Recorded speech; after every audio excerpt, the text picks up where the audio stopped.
The Arizona Diamondbacks signed free agent Jordan Montgomery to a one-year super cheap deal, and the question is, why couldn't the Dodgers have pulled off a deal like that? We're going to talk about it real quick on another edition of the All Dodgers podcast. Said we'd be short, so we'll be quick with this one. First, again, I should say my name is Clint Pasillas. Find me as Real FRG on the social media thing. Subscribe to the YouTube channel here if you haven't already. It's free, but let's talk Monty. Jordan Montgomery signs a one-year deal with the Arizona Diamondbacks. He has an opt-out technically, or it's a vesting player option for 2025. It's really going to be a one-year deal, but he can opt out of the contract. I guess technically it should be considered a two-year deal. I don't know. The deal is very early at this point, but he can opt out if he makes 10 starts in 2024. So if he hits that 10-start mark, the salary, he would earn $20 million in 2025. He can get more money. This is the unimportant part.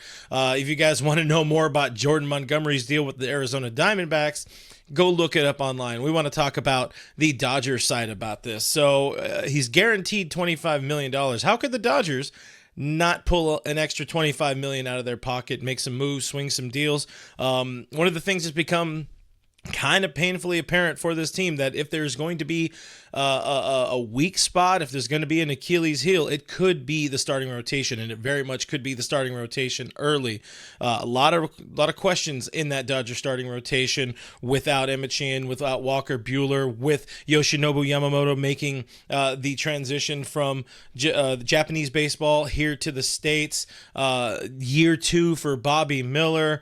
Tyler Glasnow hasn't thrown a lot of innings in his career, or at least over a season. Career high last year, 121 innings. I should probably really look up that number to confirm, but I'm pretty sure it's 121 because I've said it a number of times this offseason. Gavin Stone's your number 4 starter technically. James Paxton hasn't been healthy since like 2019.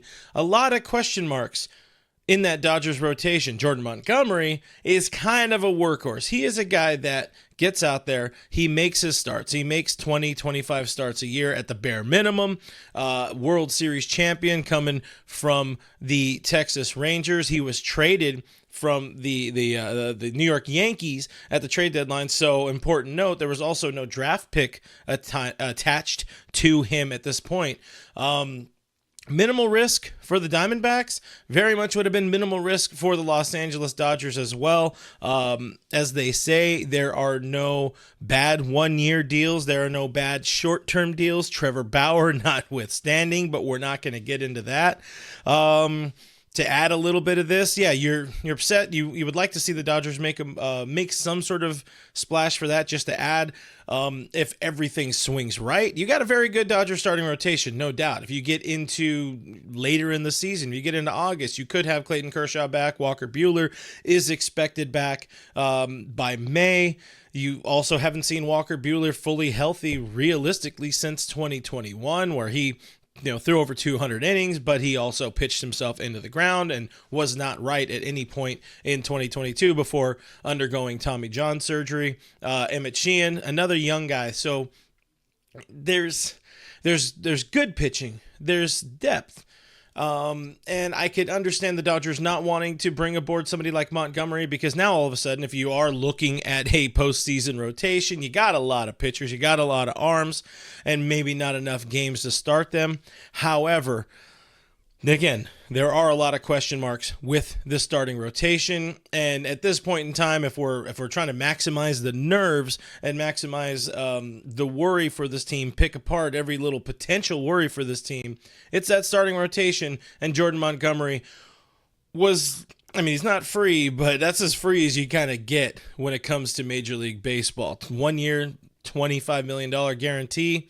Dodgers probably should have ate that one up. Now, at the same time, the Arizona Diamondbacks, they get even better. They've had a splashy offseason. I'm not going to dive too much into it. I'm going to save that for another edition of the All Dodger Show. I do want to preview the National League West and other National League powerhouses the Dodgers need to worry about. But You add they trade for and add Eugenio Suarez, so they improve at third base over old man Evan Longoria. They added I don't want to be a Dodger, Eduardo Rodriguez in the offseason. They now add Jordan Montgomery. Those are like the three big splashy additions. Plus they have the reigning NL Rookie of the Year and Corbin Carroll. It's a very, very good team. Good young backstop there in Gabby. I forgot his last name right now.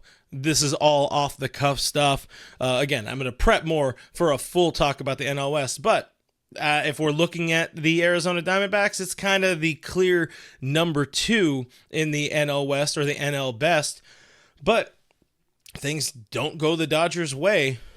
Maybe they could usurp. They do have a little bit more pitching depth when everybody's healthy. I think Rodriguez is missing the start of the season. They do have still have Zach Gallen. They got Merrill Kelly. They have some good, not flashy names in that starting rotation, but they got very good names, as the Dodgers have good names plus some question marks. Again, minimal risk. Wish the Dodgers would have gone for it. Let me know what you guys think about this. We will have a more complete thought and analysis of this, but I just wanted to jump on and talk about this. I think the Dodgers should have put more of an effort into the Jordan Montgomery market. I'm sure Scott Boras was trying to attach a Los Angeles tax to Monty's market. Probably would have made it higher. It definitely would have taken the Dodgers over that highest tier. I believe it would have taken them over that highest tier on the competitive balance tax, but it is what it is. Now we sit here, cross our fingers, and hope that everybody can be healthy, and it's kind of a moot point. But what do you guys think? Should the Dodgers have signed Jordan Montgomery? Is the starting rotation enough to last the entire season? Keeping in mind that, yeah, they don't need to go out and win 100 games. The Dodgers don't need to win the NL West. It just feels real good to do that. But I want to know your guys' thoughts. Sound off in the comments below. Subscribe if you haven't. It's free. Leave a thumbs up if you think the Dodgers should have signed Jordan Montgomery. Everything we can do to drive engagement. A reminder, I do have a Patreon page if you're looking for a different way to support me, support the channel, support independent Dodgers and baseball coverage. That is patreon.com/realfrg. Tube into Dodgers territory on Foul Territory TV with myself and Alana Rizzo every Monday and Thursday. And, of course, be tuned in here for more All Dodgers and All Dodgers Live. I am Clint Pasillas, Real FRG on social medias, and I'll see you on the next one.